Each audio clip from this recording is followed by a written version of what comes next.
en tant que chirurgien ophtalmo, on a ce plaisir d'opérer et de raisonner. C'est ça ce qui est sympa dans notre travail. C'est qu'on ne se limite pas à devenir des techniciens chirurgiens super rapides, cataracte, 5 minutes, mais aussi de raisonner devant un cas d'un patient pour chercher pour lui la meilleure solution. La meilleure solution visuelle, c'est un implant qu'on va mettre chez un patient à vie.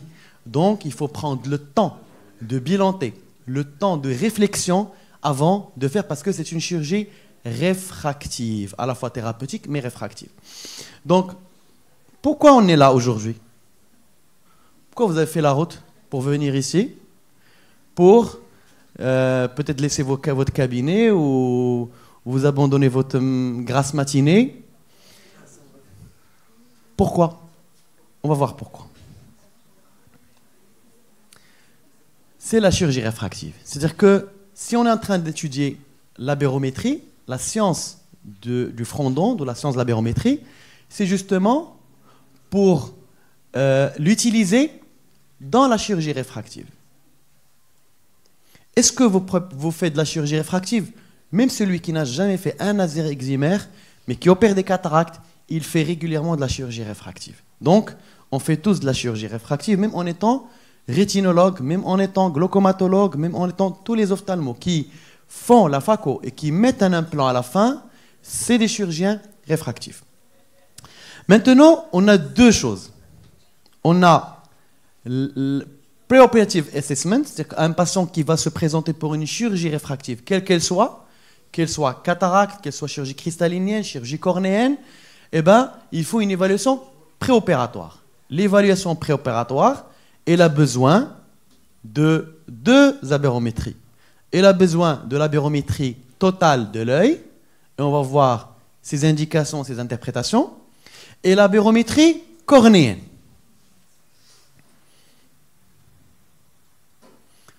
En post-opératoire, un patient qui est opéré, qui vient vous voir, soit opéré par vous ou opéré par votre collègue, eh bien, quel type d'abérométrie vous avez besoin de lui faire pour mettre en noir sur blanc ces plaintes subjectives? C'est que le patient il va vous dire « moi je ne me sens pas bien, je ne vois pas bien, je ne suis pas satisfait », etc. etc. Ben, vous allez essayer d'évaluer sa plainte qui est subjective et de la mettre objective. Vous avez besoin de quel type d'abérométrie? Totale. Au même titre que quand vous faites une chirurgie de cataracte ou une chirurgie réfractive, la première chose que vous évaluez, vous faites tous des abérométries post-opératoires, d'évaluation. Vous passez le patient au réfractomètre. Patient opéré de cataracte, vous faites ticket réfractomètre. Vous avez la sphère et le cylindre. Donc déjà, vous avez certains éléments. L'autoréfractomètre est un abéromètre rudimentaire. C'est un abéromètre qui n'analyse que les low order aberrations, mais qui n'analyse pas le reste. Si vous êtes dans un endroit où vous voulez évaluer, quand vous recevez un patient qui a été opéré de cataracte ailleurs et qui a des plaintes, un patient opéré de LASIK qui a des plaintes, un patient opéré de PKR qui a des plaintes, si vous ne faites pas une abérométrie, ne vous prononcez pas. Ne vous prononcez pas uniquement par rapport à un ticket de réfraction. Vous pouvez trouver un ticket de réfraction qui est complètement normal, 0,25, vous dites « Monsieur, vous n'avez rien, vous êtes fou ». Vous faites une abérométrie, vous trouvez des anomalies. S'il vous plaît, et pas tous les patients sont des fous. Pas tous les patients sont des type A. Pas tous les patients, il faut croire certains patients qui ont des plaintes subjectives et qui ont une origine objective. Il faut la rechercher. Donc, si vous trouvez, par exemple, sur le ticket de réfraction, -2, -3, oui, on peut dire il y a quand même une surprise réfractive. Si vous trouvez 0,00 et que le patient se plaint, attention, pas forcément le patient est faux parce qu'il y a certains paramètres que vous allez devoir rechercher que vous ne pouvez pas trouver si vous ne le passez pas sur un des abéromètres totaux. Maintenant, préopératoire. Je suis ophtalmologiste, je veux faire une chirurgie réfractive à un patient. Qu'est-ce que je dois évaluer? Il y a deux types de chirurgie réfractive. Il y a la chirurgie réfractive conservatrice du cristallin et il y a la chirurgie réfractive non conservatrice du cristallin. Il faut raisonner comme ça. Il y a la chirurgie réfractive où on va laisser le cristallin en place, on va mijoter quelque chose. Il y a la chirurgie réfractive où on va enlever le cristallin et le remplacer par une lentille. Conservatrice du cristallin, il y a la chirurgie où on va modifier au niveau de la cornée, ou bien conservatrice du cristallin, on ne va rien modifier au niveau de la cornée, on va ajouter une lentille intraoculaire. Donc la rubrique chirurgie réfractive conservatrice du cristallin, et là, c'est prérogative. La chirurgie réfractive non conservatrice du cristallin, c'est la cataracte, c'est la chirurgie de la cataracte, ou le RLE, le Refractive Lens Exchange, c'est-à-dire qu'un patient qui n'a pas de cataracte, mais vous retirez le cristallin. Quand vous retirez le cristallin, vous êtes dans la rubrique chirurgie non conservatrice du cristallin. Et les bilans vont être différents. Quand on a une chirurgie réfractive conservatrice, c'est le LASIK, la PRK, les lenticules. Maintenant, on ne parle pas que de SMILE, il y a les différents types de lenticules. Les implants FAC. Pour cela, vous avez besoin de quel type d'abérométrie? Totale. Vous avez besoin de l'abérométrie totale. Pourquoi? Vous avez un œil, vous avez la cornée, le cristallin, et vous ne changez rien, vous n'enlevez rien. Ce qu'il y a dans l'œil, on va le garder. On va rajouter quelque chose. On va modifier la cornée ou rajouter une lentille. Les aberrations totales de l'œil, on doit les connaître pour pouvoir qu'est-ce qu'on va rajouter, qu'est-ce qu'on va réduire. Quand vous faites une chirurgie de cataracte, de quel type d'abérométrie vous avez besoin? Cornéenne. Est-ce que vous avez besoin de l'abérométrie totale de l'œil avant une chirurgie de cataracte? Ça ne sert absolument à rien. Vous n'avez pas besoin de la myopie quand un patient, que vous voulez l'opérer de cataracte. Est-ce que vous faites des tickets de réfraction, vous acharnez à trouver moins 10 ou moins 8 ou moins 5? Même le patient vous dit, mais monsieur le docteur, comment vous allez mesurer mon implant? Pourquoi vous ne m'avez pas fait les tests?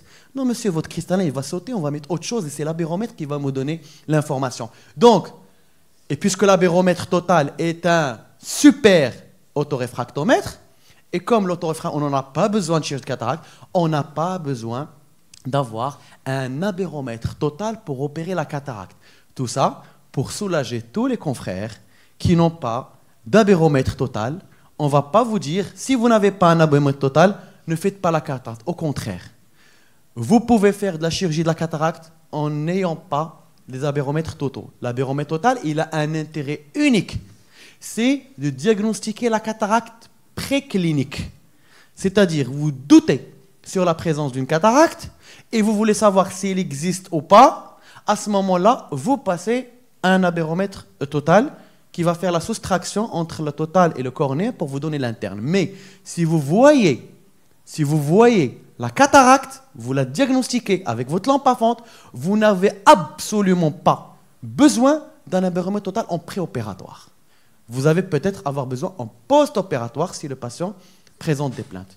Là, on est toujours dans le préopérative assessment. Préopérative assessment, si vous faites de la chirurgie réfractive cristallinienne non conservatrice du cristallin, vous avez besoin d'aberrations cornéennes. Si vous faites du LASIK, il vous faut obligatoirement les aberrations totales de l'œil. Ça, c'est la slide. Moi, j'ai envie que vous la fixez en tête. C'est la slide phare de ce masterclass. Pour moi, c'est la slide phare. Et c'est sur cette slide-là qu'on va tout construire plus tard. On va aller voir les aberrations totales de l'œil. Comment on va les analyser? Nous avons différentes machines. Il y a plein de machines. Il y a les Hartmann-Shack, il y a chacun en fonction de ses convictions, en fonction de, comme les OCT, vous achetez les machines pour lesquelles vous êtes convaincus. Moi, j'ai acheté une ingoing et une outgoing. C'est-à-dire j'ai pris une de chaque technologie, technologie différente. J'ai le i13 qui est une technique ingoing, qui a ses avantages et ses inconvénients. Et j'ai le Peramis qui est un outgoing, qui a ses avantages et ses inconvénients. En couplant les deux, ça nous permet d'avoir une idée encore plus précise sur les aberrations. Ça, c'est une aberrométrie totale du Péramis. Qui c'est qui connaît le Péramis? Le Péramis ou le Waziris? Le Waziris, c'est l'aberromètre total de CSO, qui est l'équivalent du Cirrus. C'est la même société. Cirrus, MS39 et Waziris au Péramis. Waziris, c'est quand vous avez uniquement l'aberromètre total. Ça s'appelle Péramis lorsqu'il y a un couple entre disque de Placido avec l'aberromètre total. Donc ici, on a l'aberration totale de l'œil. On va aller la calculer ici. High Order Aberration, 0,24. Mais on a dit tout à l'heure que quand je mets une aberration, obligatoire, je dois mettre à côté quoi? Le diamètre. Toujours calculer l'aberration sur le diamètre. Ici, ça me donne sur 6 mm. Donc, toujours, l'aberration, le RMS, ici, RMS High Order, c'est-à-dire que vous avez un total de 1,29, le root mean square total, où vous avez le low order et vous avez le high order. Et ce high order, il va être découpé en plusieurs aberrations. Donc, il va vous donner le coma, l'astigmatisme secondaire, high spherical aberration, et il va vous donner les valeurs normales. Si vous avez la grille, si c'est dans le vert, c'est normal. Si c'est dans le jaune, c'est limite. Si c'est dans le rouge, c'est anormal. Ces valeurs-là sont venues d'une base normative faite par le constructeur. Et le constructeur, il vous donne les valeurs normales selon une base de données qui a déjà été étudiée et qui peut être updatée. C'est-à-dire, plus les années passent, plus il y a un update et c'est des statistiques. Donc, c'est les statistiques. Si vous êtes dans le vert, si vous avez beaucoup de probabilité que cette aberration soit normale. Orange, limite, et rouge, elle est highly abnormal. Donc, il n'y a pas de valeur normale que vous devez retenir. Pour les différentes aberrations, vous n'allez pas à retenir le coma c'est combien, le tréfoil c'est combien. Non, vous allez sur le tableau qui va vous donner la valeur normale en fonction de la taille de la pupille de votre population. Et vous, si vous trouvez dans le vert, c'est que vous êtes dans la limite normale. D'accord? Donc, total wavefront, j'ai mesuré le high order aberration. Retenez une valeur. High order aberration total devrait être inférieur à 0,5 microns. Ça dépend des machines. 0,3, 0,4. Si vous êtes à moins, retenez moins de 0,4 ou 0,5. Et ça dépend des écrits. 0,5. Moins de 0,5, il est considéré comme anormal. Au-delà de 0,5, il est considéré comme il y a des aberrations qui sont importantes. Et parfois, vous pouvez trouver high order RMS total des aberrations dans la limite normale, mais vous avez une des aberrations qui se démarque. À ce moment-là, c'est aussi anormal. Le RMS total, high order, et les différentes aberrations, je les compare à l'électrophorèse des protéines. L'électrophorèse, vous avez la protéidémie totale et vous avez les différentes, chaque protéine à part, et il va vous donner chaque protéine, est-ce qu'elle est normale ou pas. Donc, il y a la valeur globale qui est le RMS total, et il y a les différentes aberrations qu'on va préciser une par une. Le concurrent, le eye trace, qui va aussi me donner, sur le eye trace, vous avez total eye et vous avez cornéa. Maintenant, je m'intéresse à ça. Total eye. Cornéa, ce n'est pas cornéa, c'est la face antérieure de la cornée, c'est le placido uniquement. Sur cette grille-là, cette partie-là, les paramètres que vous avez ici, ce n'est pas la cornée totale, c'est la face antérieure de la cornée uniquement. Ici, total eye. Donc, sur le eye trace, moi, j'analyse surtout les high order aberrations totales de l'œil avec cette technologie-là. Et on va voir high order total à 0,2 micron. Mais attention, il faut toujours qu'on analyse le diamètre. Quand le diamètre est trop petit, quand le diamètre est trop grand, parfois ce n'est pas interprétable. Donc, les high order aberrations d'un système optique devraient être analysés entre 2 et 6 mm. Moins de 2, ça devient non interprétable.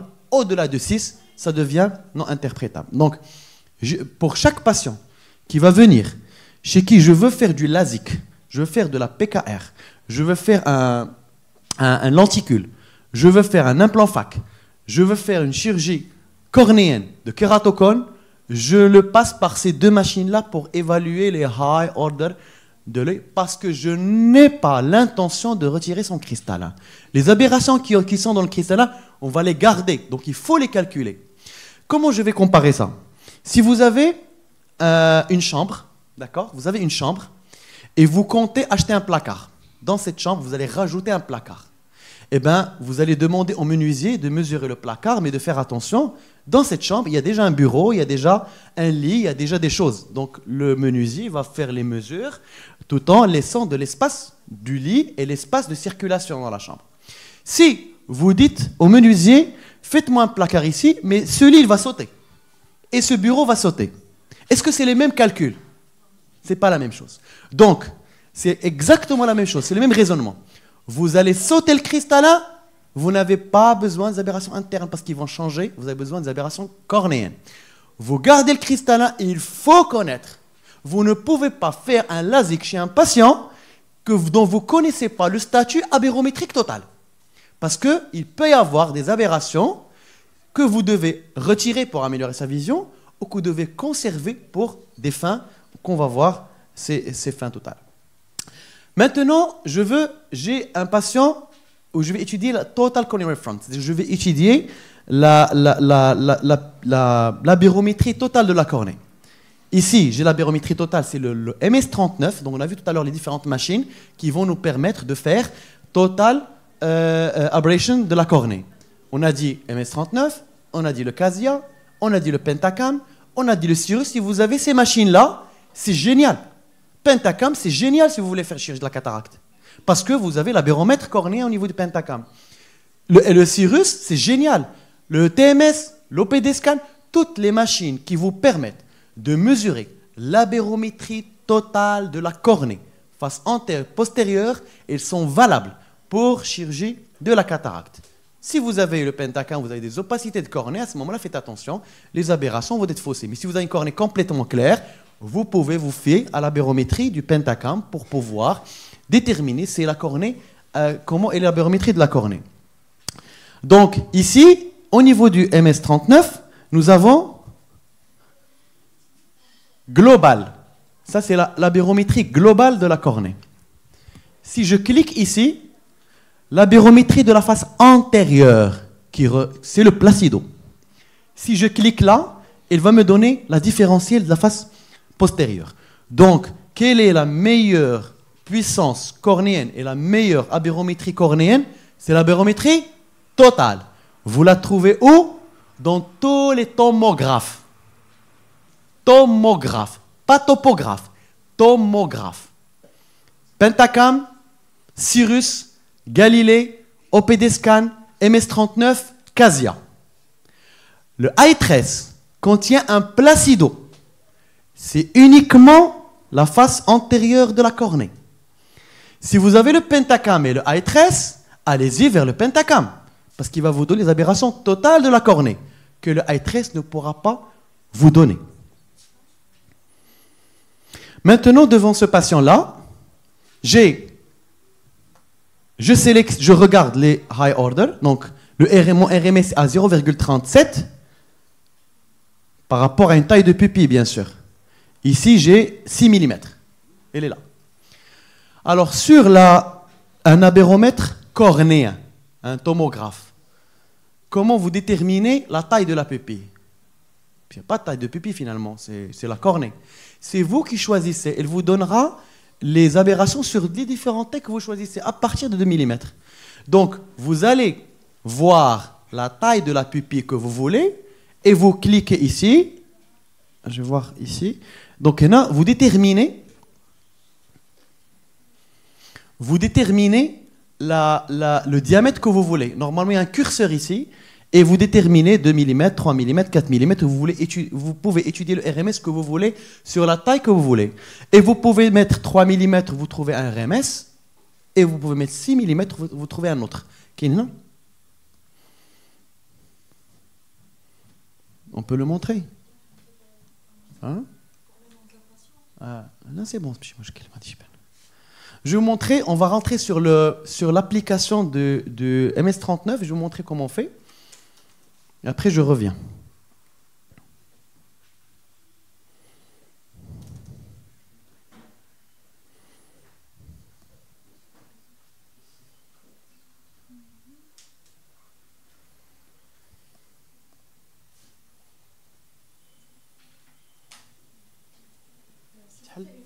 Oui.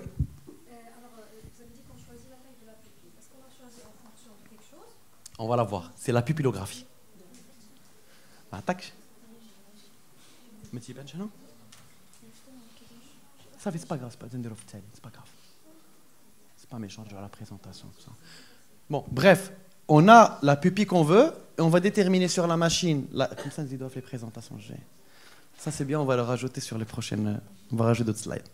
Donc, j'étudie l'abérométrie cornéenne totale, la meilleure méthode, et abérométrie cornéenne totale sur la taille de la pupille que je veux. Et on va l'étudier. Angle kappa et angle alpha, c'est très, très, très, très important. Pourquoi? En chirurgie réfractive, on a l'axe visuel. Tout traitement réfractif doit être fait sur l'axe visuel, pas sur un autre. On est d'accord. Or, il n'y a aucune machine de laser et aucun implant qui centre sur l'axe visuel. Ça aurait été très simple. Qu'un laser, tu lui dis, je veux l'axe visuel, il va te donner directement sur l'axe visuel. Le laser, il n'arrive pas et les implants n'arrivent pas. Chaque technologie a ses failles, mais on a nos moyens pour contourner ces petites failles. Quand on fait du laser, quand on fait de l'ASIC, la machine de laser avec son eye tracker, elle reconnaît quoi? Elle reconnaît l'iris. Elle reconnaît l'iris. Et qu'est-ce qui est le centre de l'iris? C'est la pupille. Donc elle reconnaît la pupille. Elle reconnaît le centre de la pupille. Donc le laser, quand il veut centrer sur une PKR à l'ASIC, il va aller chercher la pupille. Et le laser, pour lui, il croit que le centre de l'œil, c'est l'axe visuel. Pour lui, c'est l'axe de la pupille. Qu'est-ce que l'axe de la pupille? Si vous avez la chance que l'axe de la pupille coïncide avec l'axe visuel, vous êtes béni. Si l'axe visuel est différent de l'axe de la pupille, vous avez un traitement décentré.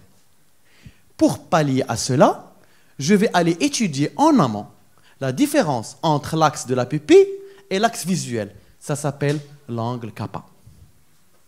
Vous avez compris?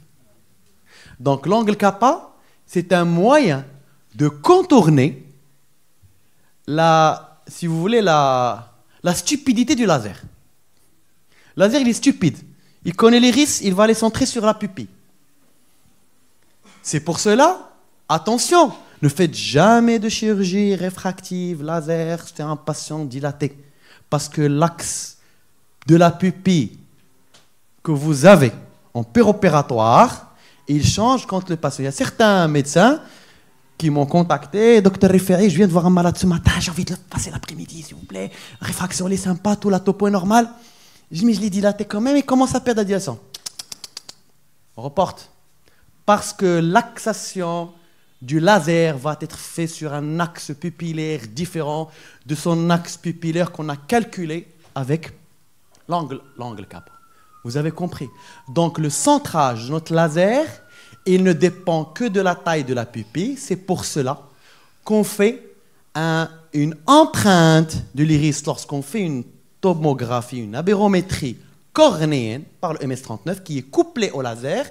Et bien la machine, elle va prendre la pupille, elle va déterminer l'angle kappa, elle va rentrer dans le laser. Automatiquement, la machine va déterminer l'angle kappa et le laser, il va directement aller sur le centre de la pupille, mais la machine a déjà tenu compte de l'angle kappa et l'a corrigé. Si, par exemple, vous ramenez votre patient, vous dites non, moi je n'ai pas envie de faire la topographie de la machine qui est couplée avec la machine, moi je veux le faire manuellement, je ramène mon pentacam et je veux rien de plus. Ok, ben, calculez votre angle kappa, il faut le faire rentrer manuellement dans le laser. Si vous ne le rentrez pas manuellement dans le laser, automatiquement, votre traitement va être décentré. Il va être centré pour la pupille, mais va être décentré pour votre l'axe visuel. Et c'est ce qui explique beaucoup de plaintes et beaucoup de traitements décentrés. Maintenant, avec les lasers qu'on a maintenant, les eye trackers sont tellement rapides que ça ne trompe jamais. Ce qui trompe, c'est les paramétrages qui rentrent dans le laser. Et je vous conseille toujours de faire la topographie avec la machine qui est linkée avec le laser, qui va vous éviter cette gymnastique mentale et de calcul. D'accord? Oui? Quand tu calcules l'angle kappa sur les machines, est-ce que c'est opérateur dépendant? Est-ce qu'il y a une marge d'erreur? On va le montrer d'abord. Il est là. L'angle kappa, il vous est donné par plusieurs machines. Vous pouvez l'avoir sur le MS39. Vous allez avoir le diamètre de la pupille. Donc, il vous donne le diamètre de la pupille. Et il vous donne l'angle kappa. Donc, vous avez l'axe visuel et vous avez le centre de la pupille et vous avez l'axe visuel et cette différence-là. Cet angle-là peut être mesuré par 3 manières.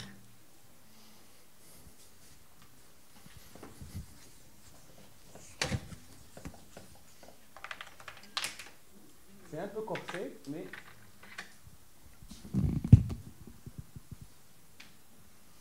La pupille, l'axe visuel, et je vais mettre l'axe de la pupille en vert.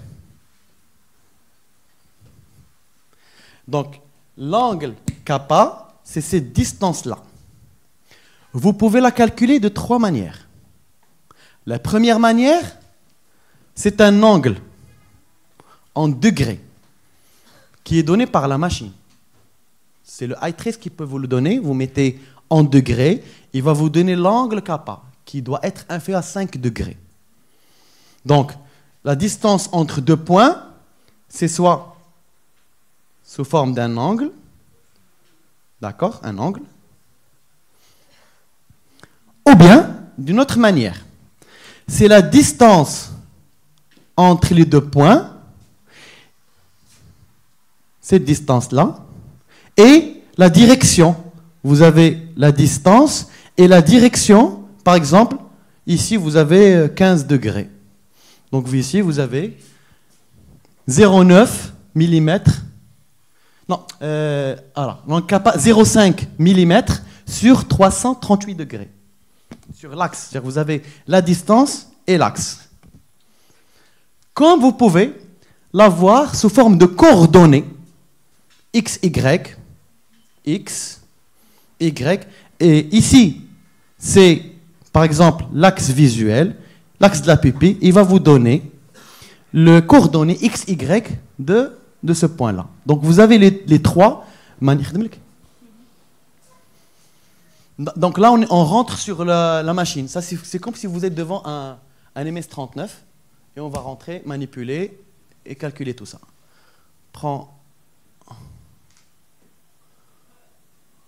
Voilà, vous les avez ici. Diamètre de la pupille, 0,33 de x moins 0,02 de y. D'accord? Et ça vous donne le point et ça vous donne la distance.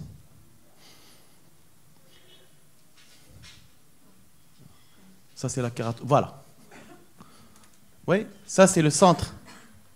Donc, la distance, c'est x ou y ديالها. X et y.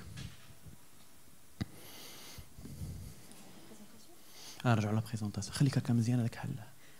Et vous l'avez sur le eye trace, vous l'avez sur l'IOL Master. Lui aussi, il peut vous donner, si vous avez besoin de l'angle kappa, vous pouvez le trouver sur l'IOL Master, vous pouvez le trouver sur tous les topographes, et vous pouvez le trouver sur le eye trace parce que c'est un topographe, c'est un Placido. Dans ce contexte. Non, plage. Maintenant, vous allez faire de la chirurgie de la cataracte. Chirurgie où vous allez changer... Non, pardon, excusez-moi. Côté gauche, chirurgie réfractive au laser. On a dit que le laser, il ne centre pas par rapport à l'axe visuel, mais il centre par rapport à la pupille. Toute la chirurgie au laser, on l'a fait axée sur la pupille, et bien sûr, on a besoin de l'angle kappa. Pour la chirurgie qui est basée sur les lentilles intraoculaires, il y en a deux types. Chirurgie de la cataracte, donc quand je mets lens-based, c'est la chirurgie de la cataracte et la chirurgie par implant FAC. Le centrage d'un implant FAC, il ne va pas se faire sur la pupille. On aurait aimé que le centre de l'implant FAC soit axé sur l'axe visuel, pour que le patient n'ait pas d'aberration. Or, on ne centre que par rapport au blanc à blanc. Sulcus, on va mettre l'implant dans le sulcus. Et pour les implants de cataracte, on va les mettre dans le sac. Donc, le centrage, il va se faire pour l'apex de la cornée. C'est-à-dire, c'est la distance limbe de limbe au limbe. Et la différence entre l'axe de la cornée et l'axe visuel s'appelle l'angle alpha. C'est pour ça que quand vous faites une chirurgie basée sur le laser, dont le eye tracker reconnaît l'iris, vous avez besoin de l'angle kappa. Quand vous voulez faire une chirurgie à base d'implants qui vont être centrés par rapport au centre de l'œil, de blanc à blanc, eh bien vous avez besoin de l'angle alpha. Et de la même manière, l'angle alpha, vous pouvez l'avoir au niveau du MS-39, vous pouvez l'avoir au niveau de l'I-Trace et même aussi de l'IOL Master avec ses coordonnées. Il est considéré, retenez qu'il est considéré comme normal quand il est inférieur à 5 degrés en degrés et il est normal quand il est inférieur à 0,2 mm. C'est les deux valeurs normales. Normal, moins de 5 degrés qui correspond à 0,2 mm. Dans la prochaine fois, les valeurs normales. Quelles sont les précautions à prendre pour avoir un bon, parce que c'est opérateur dépendant, pour avoir un bon angle? Alors, pour avoir un bon angle, il faut avoir un bon topographe où il va capturer rapidement. 3 secondes, ce n'est pas 1 seconde. Donc, si vous avez un chain flow qui prend 3 secondes, il prendra plus de temps. Et il faut que le centrage soit parfaitement bien fait. Le patient doit regarder droit devant lui, la lumière, et on fait les captures 3 fois. Et les 3 captures doivent être reproductibles. Une seule capture en topographie ne veut absolument rien dire. 3 captures reproductibles identiques. Parfois, on a des malades qu'on capture 8 fois, 10 fois, 12 fois, 15 fois. Et on refait, il se repose, on reprend, on repose, on reprend, on repose, jusqu'à ce qu'on ait 3 captures identiques. À ce moment-là, on valide. Maintenant, on va revenir. On a maintenant déterminé qu'est-ce que c'est que les aberrations totales pour faire une chirurgie où on va garder le cristallin, aberration cornéenne qu'on va retirer le cristallin. L'angle alpha, à quoi il sert? Lorsqu'on va garder, qu'on doit mettre un implant dans l'œil, quel qu'il soit, FAC ou AFAC, et l'angle kappa, c'est l'iris, et donc c'est les lasers qui ont les eye trackers. Maintenant, on va revenir à la chirurgie conservatrice du cristallin. Mettez-vous maintenant dans la tête, on est devant un patient à qui on va faire du LASIK. D'accord? Qu'est-ce qu'on va devoir faire? Alors, on va étudier les aberrations cornéennes. C'est une contradiction. Vous venez de nous dire qu'on n'a pas besoin des aberrations cornéennes pour faire du LASIK. On a besoin des aberrations totales, c'est ça. Alors, l'objectif des aberrations cornéennes, c'est uniquement d'attester de la bonne santé de la cornée. Les aberrations cornéennes, c'est juste pour éliminer un kératocone. Ce n'est pas pour programmer. C'est pour éliminer un kératocone. Donc, je fais une topographie de la cornée, je vais étudier les aberrations cornéennes. Parmi les éléments de suspicion d'un kératocone infraclinique, il y a la courbure antérieure, postérieure, les épaisseurs, le décentrement du point le plus fin, l'épithélium, et les aberrations. Donc, c'est un parmi les faisceaux d'arguments. Je vais me baser sur ça pour fouiner dans cette cornée, voir si elle est normale ou non. Est-ce que je peux la couper ou pas? Est-ce que je peux la laseriser ou pas? Si je trouve des high order aberrations ici, je ne vais pas les impliquer dans le laser. Je ne vais pas programmer dans mon laser des high order aberrations pour faire du LASIK, mais dont les high order viennent uniquement de la cornée. Mais pour le LASIK ou la PKR, j'ai besoin, bien sûr pas pour le SMILE, ni les lenticules, ni le clear, parce qu'il n'inclut aucun traitement aberrométrique. C'est des traitements uniquement sphères et cylindres. Mais il n'y a que l'eximère qui me permet de jouer sur les aberrations. Donc, pour voir un patient chez qui je vais faire du LASIK ou de la PKR, je dois étudier les aberrations totales de l'œil pour savoir si son œil est indemne de toute aberration ou il contient des aberrations. Ces aberrations, est-ce que je vais les garder?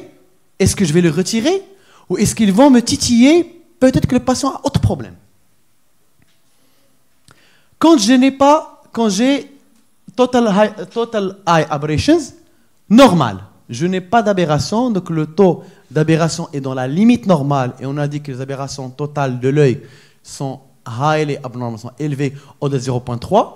Quand elles sont basses, et que le patient voit très bien, on confirme, le malade vous dit, moi j'ai aucun symptôme, je vois très très bien, le jour, le soir, etc., j'ai aucun symptôme. C'est à ce moment-là que je vais aller choisir l'option de LASIK abéro-free, qu'on appelle par exemple chez Bausch & Lomb ProScan. Dans chaque firme, elle lui donne un nom, c'est-à-dire qu'elle ne fait pas impliquer des aberrations calculées. Si je trouve des high order aberrations totales de l'œil,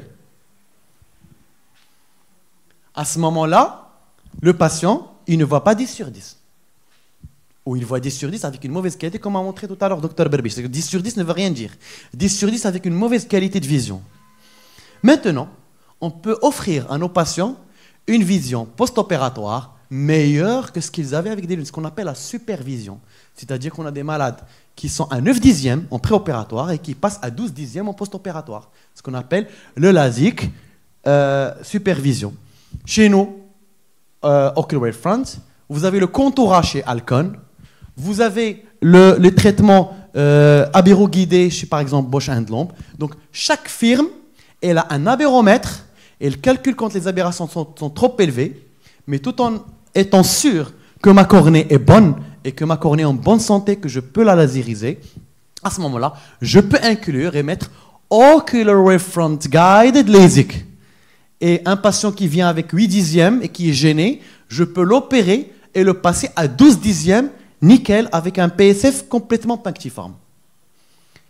Mais cette aberration, donc la différence entre l'aberration cornéenne et l'aberration totale, elle va me donner les aberrations internes. Et quand j'ai un taux d'aberration élevé en interne, ça m'évoque quoi? Une cataracte. Donc, pas tous les patients qui ont des high order élevés en interne, je vais dire, ah, on va faire du LASIK, vous allez très bien. Non, première des choses, je dois attester qu'il n'y a pas de cataracte. Donc, attention, on a le couple MS39 Peramis qui va nous donner un paramètre lorsqu'il est élevé au-delà de 0,375. Ça, c'est l'algorithme de la ferme. Attention, il y a une cataracte. Si vous avez ce chiffre qui est très élevé, attention, il y a une cataracte. Il faut éviter d'opérer, encore revenir à la lampe à fente, examiner, faire les trous sténopiques, faire les examens, les autres. Et nous avons sur le i13 le module DLI, c'est le Dysfunction Lens Index. Quand il est bas, quand il est dans le jaune ou dans le rouge, ça veut dire qu'il y a probablement une cataracte. Et on ne fait pas de LASIK sur une cataracte. Donc, double intérêt. Premier intérêt, abérométrie cornéenne pour attester de la normalité de la cornée. C'est un parmi les faisceaux d'arguments. Deuxièmement, total wavefront. Je ne trouve rien au niveau des aberrations normales, je passe en abéro-free. Je trouve des aberrations élevées, j'ai deux situations.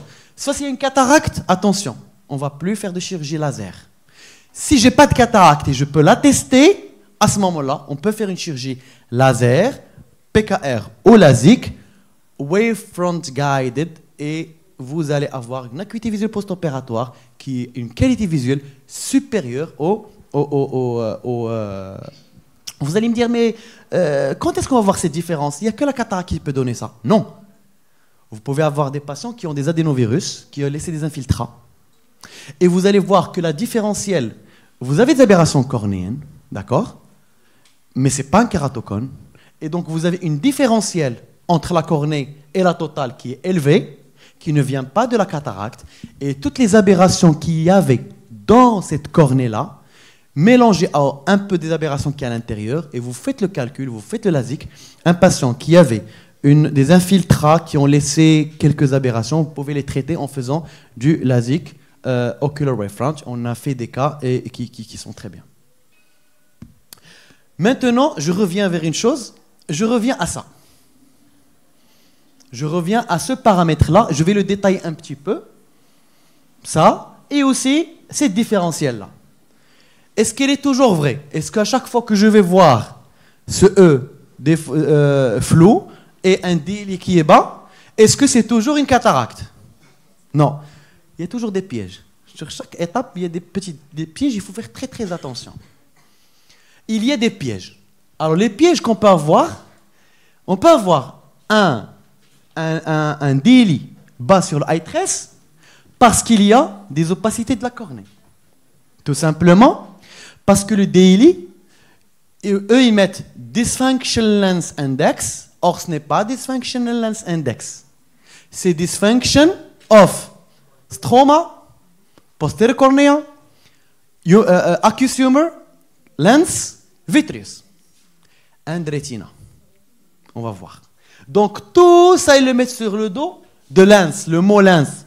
Attention, quand on vous dit lens, moi j'ai fait même la remarque à la société que le mot lens doit être changé parce qu'il est trompeur, it's misleading. Il ne peut être interprété que si tous les autres paramètres sont normaux. Vous avez compris? Donc, si j'ai une opacité de cornée, le DLI va être bas. Suivant. Voilà. Si j'ai une myopie très forte, regardez ici, la longueur axiale est 28. Le DLI, il est bas. Pourquoi? Parce que dans les myopes forts, comme on a dit, c'est un abéromètre. Donc la lumière, elle va rentrer dans l'œil, et elle va traverser des milieux, et elle va arriver au niveau de la rétine, qui est plus loin que ce que l'abéromètre croyait. L'abéromètre, pour lui, il est fait pour arriver à une longueur axiale habituelle. Quand la lumière, elle dépasse la longueur que l'abéromètre croyait, il y a une distorsion de l'image. Deuxièmement, les myopes forts, en général, ils ont des conus myopiques et ils ont des atrophies et ils ont des choses. Le miroir n'est pas régulier. C'est un miroir qui est cassé. Donc, vous pouvez avoir une cornée qui est parfaitement régulière, un cristallin parfaitement transparent. Si vous arrivez à mettre un capteur ici, non, une caméra ici, vous allez trouver que votre système optique il est parfait. Mais malheureusement, on ne peut pas introduire des caméras dans l'œil. On est obligé de photographier de l'extérieur. Donc on est obligé de nous regarder dans un miroir. C'est la même chose. Si vous regardez devant un miroir, si le miroir est parfait, il reproduit votre image. Si le miroir il est distorsionné, vous avez une distorsion de l'image. Mais si vous faites un selfie, vous allez avoir une bonne image. Imaginez-vous devant un miroir distorsionné et une caméra selfie. Laquelle va vous donner une bonne image? C'est la caméra selfie. La caméra selfie ressemble un petit peu, imaginez, un capteur à l'intérieur de l'œil, ce qui n'est pas possible. Vous n'avez pas la possibilité de faire un selfie. Vous avez la seule possibilité de croire ce miroir. Donc quand le miroir il est distorsionné, il ne faut plus interpréter. Et là, on l'a publié, on continue. Donc ça, un autre cas, le film lacrymal. Quand le film lacrymal est altéré, une sécheresse oculaire, on a vu que le premier boom, si vous voulez, la lumière quand elle rentre dans l'œil, le premier choc, c'est au niveau de la face antérieure de la cornée. Et c'est là, quand il y a des anomalies film lacrymal, ça crée des aberrations et tout va être faussé. Tout va être faussé, ça peut vous donner un DLI qui est bas. Et d'ailleurs, le constructeur vous le dit. Si vous regardez le livre de iTrace, sur chaque page, à la fin, il vous dit l'interprétation du résultat, elle dépend de l'interprétation du médecin, et la firme et la compagnie se déchargent de toute interprétation erronée. C'est qu'ils vous responsabilisent. Vous avez un DLI bas, vous dites au patient vous avez une cataracte. Vous n'allez jamais poursuivre la société parce qu'il vous a mis un DLI bas. Elle se décharge. Elle vous dit vous êtes médecin, vous êtes en mesure de diagnostiquer cataracte ou pas. D'accord? On continue. Alors là, c'était quoi? Cataracte. Kératocone. Quand on a un kératocone, nous avons des aberrations de la face antérieure et des aberrations de la face postérieure. Le DLI, il va mettre toutes les aberrations de la face postérieure sur le compte du lens. Et il va vous augmenter le DLI en croyant que c'est lens. Or, c'est juste la face postérieure de la cornée. Autre chose, quand vous avez juste un trouble du vitré, quand vous avez juste un anneau de Weiss qui se balade, eh ben, la lumière qui va arriver ici, quand elle va revenir, elle va être distorsionnée et va vous donner un délit. Tout ça, c'est des cas. Si vous croyez uniquement le délit, vous allez opérer des fausses cataractes. On continue. Autre chose, quand vous faites de la bérométrie, eh ben, on va revenir sur la taille de la pupille et sur la pupillographie. Quelles sont toutes les situations qui modifient la taille de la pupille de façon, on va dire, soit pharmacologique, soit de façon due au stress du malade, et vont vous modifier la pupillographie. La pupillographie, on peut en parler une journée. Parce qu'un patient qui a 70 ans, qui prend un traitement pour la prostate, et qui a un myosis, eh ben, sa mesure abérométrique est complètement différente que s'il arrête son traitement et commence à reprendre un jeu pupillaire normal. Les patients qui prennent des antidépresseurs, qui prennent certains antispasmodiques, qui font des mydriases, attention, vous allez faire une pupillographie faussée. Donc, dans notre interrogatoire, la prise médicamenteuse, elle est obligatoire. Si le patient prend des médicaments qu'il va arrêter, eh ben, on reporte tout jusqu'à ce qu'il les arrête. Si le patient va garder le traitement à vie, ben, on va devoir l'opérer dans les conditions en lui disant « Monsieur, si un jour vous arrêtez de prendre ce traitement, les aberrations peuvent changer. » Deuxièmement, le stress. Quand vous mesurez la pression artérielle d'un patient, il rentre, vous prenez la pression, tlaf droge, 2 étages, il a attendu, il est stressé, vous prenez attention, elle est élevée. C'est le système sympathique. On sait très bien que ce même système sympathique, il agit sur le jeu pupillaire. Donc, un patient qui est stressé, souvent, il se met en mydriase. Vous faites la pupillographie, vous trouvez 7 millimètres, vous mettez le patient se reposer, vous le calmez, vous reprenez la pupillographie, elle va se normaliser. Donc, ne vous jetez pas sur une pupillographie sans vérifier l'état de stress du malade, sans vérifier l'état médicamenteux, la prise médicamenteuse du malade. Donc là, c'est un travail que j'ai publié sur les erreurs du DLI. Et on a mis ici, sur des longueurs axiales, comme on reçoit beaucoup de malades myopes forts pour la réfractive, on a fait une étude DLI chez tous les myopes forts, et nous avons un taux très élevé de DLI très bas quand la longueur axiale, on a fait une étude statistique, et quand la longueur axiale dépasse 25 mm, le DLI, il baisse de sensibilité et de spécificité. Deuxièmement, quand on a un kératocone et la kératométrie elle est au-delà de 55 dioptries, attention, le DLI baisse. Donc si vous avez un kératocone qui a une kératométrie élevée, et vous voulez dire « Ah, je ne sais pas, il a une cataracte et il a un kératocone, je vais le passer à la tresse et il va me dire s'il y a une cataracte. » Si vous avez tout faux. Parce que le kératocone va fausser le résultat du DLI. On passe. Donc on a parlé, alors, dans la chirurgie conservatrice du cristallin, toujours dans le cadre du LASIK, est-ce qu'on va inclure les high order aberrations? C'est-à-dire que vous voulez faire un LASIK, quand est-ce que vous devez inclure les aberrations de haut degré? On a le high trace, qui est un aberromètre total. Est-ce qu'on peut l'utiliser dans cette situation-là? Si le high trace me donne qu'il n'y a pas d'aberration, je peux faire un LASIK aberro-free. On est d'accord? S'il me dit non, vous avez high order aberrations, je vérifie, je ne trouve pas de cataracte. Est-ce que le high trace va me servir pour traiter mon malade? Non. Non, c'est une machine qui n'est pas linkée au laser.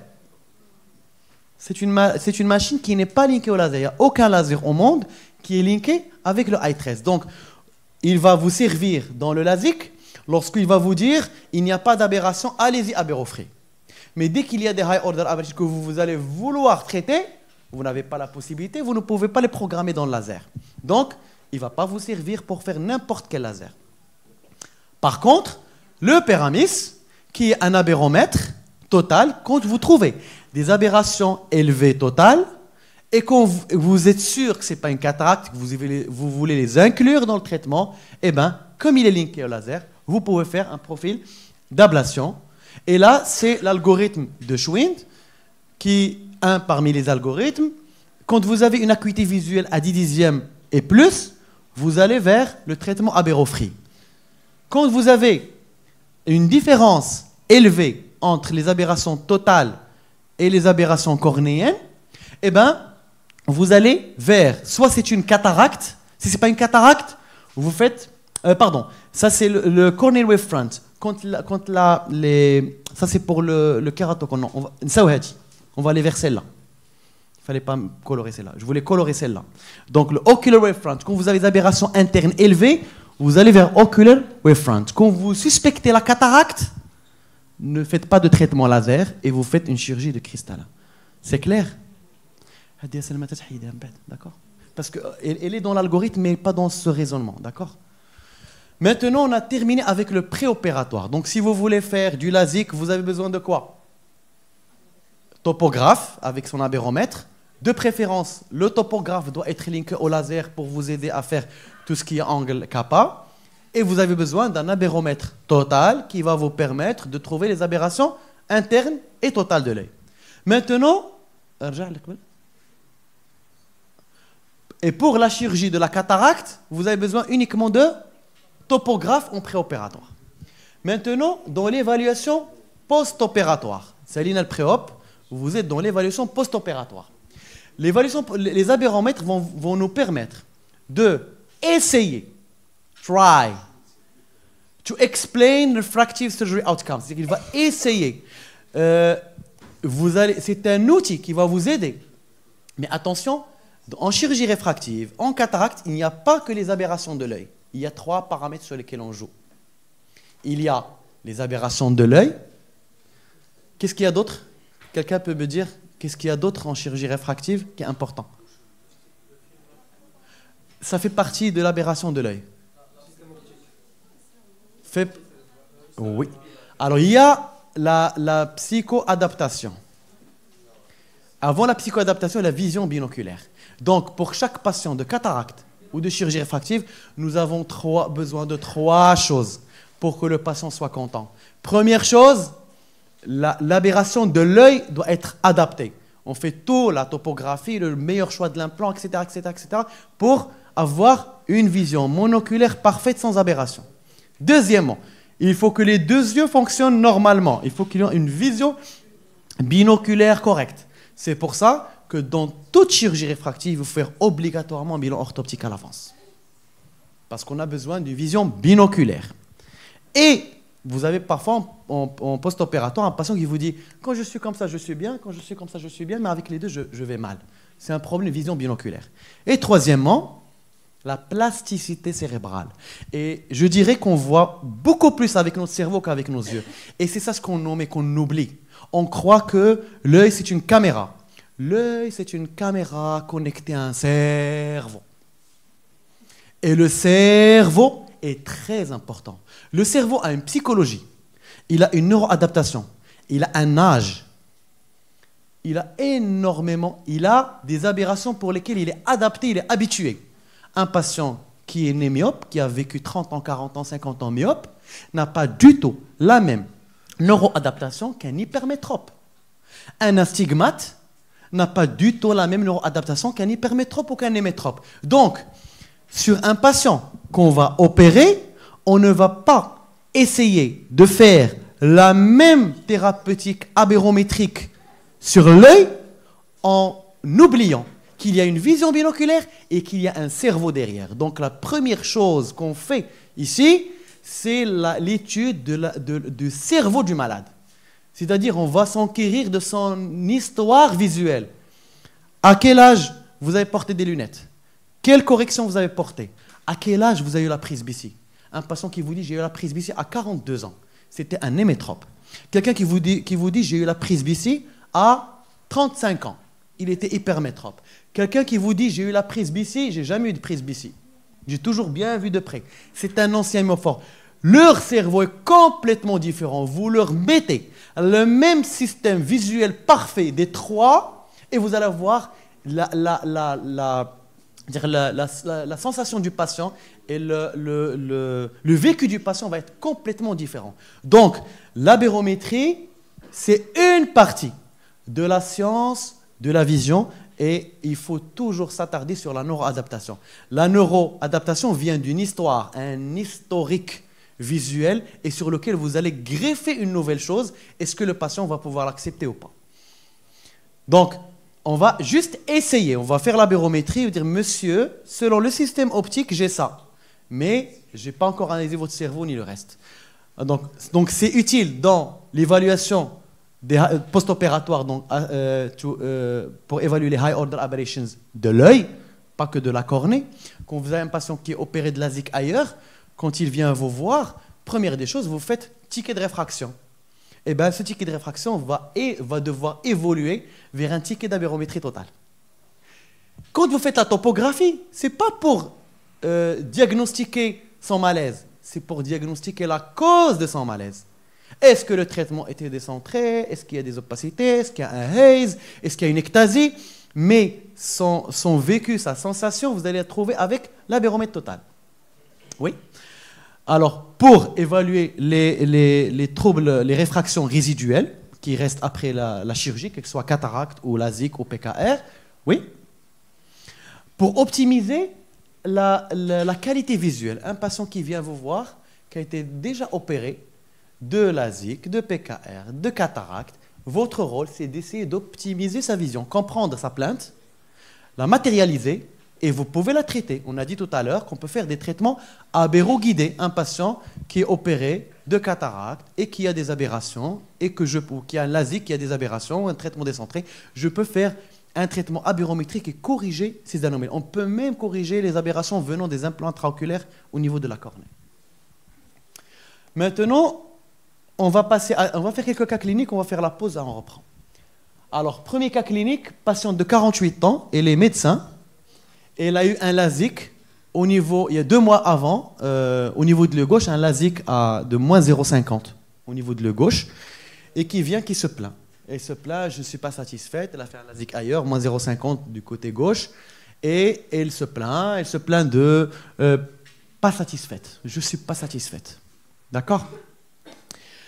Flou visuel, elle se gratte, bon, symptômes de sécheresse oculaire, on continue. Donc l'acuité visuelle évaluée, le jour même, sans correction, au niveau de l'œil gauche, elle était à 8 dixièmes, P4, et l'œil droit, elle était à 5 dixièmes, P4. Non, P4, c'était plus. Pardon, je me rappelle de la patiente, elle était plus que P4. Ils ne voyaient pas bien le près de ce côté-là. Donc, ils ont fait une monovision. Elle était myope un peu des deux côtés, toute petite myopie. Ils ont fait une monovision, fait un LASIK de 0,50 au niveau d'un côté, et ce qui lui a permis d'avoir une vision de loin. Quand il est venu, moi je fais le test, je lui demande de voir le loin, elle voit tout. Elle prend son téléphone, elle voit tout. Elle voit l'ordinateur, elle voit tout. Mais, problème, elle n'a pas compris ce qu'on lui a fait. Alors, toujours photo de la rétine. Et sur la topographie, il n'y a rien d'anormal. Bon, ici, nous avons une petite hyperplasie épithéliale, probablement due à une sécheresse oculaire. Elle avait aussi une sécheresse oculaire. I13. Les autres. Voilà, ça c'est la découpe du LASIK. Donc on fait une coupe OCT comme ça, on confirme la découpe du LASIK. De l'œil gauche, on continue. Et là, on fait les aberrations, elles sont dans les limites normales. C'est que les aberrations totales de l'œil, elles sont dans les limites normales. Donc cette patiente, est-ce qu'elle a vraiment un problème? Est-ce que je dois lui faire peur?